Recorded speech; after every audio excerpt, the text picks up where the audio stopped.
Hi guys, so it's Friday night. Well, it's actually Saturday night, not Friday night, and I'm getting ready to go out on the town. I'm going to a night carnival. Like, if you know me, I'm not really a fan of carnival, I'd say, and I'm not a fan of the nightlife.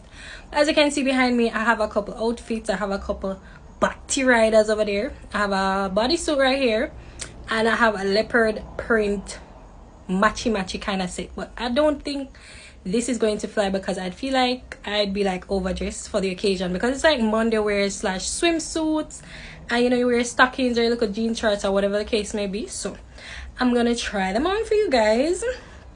Hopefully I like them, because I'm really not have no other option at this point.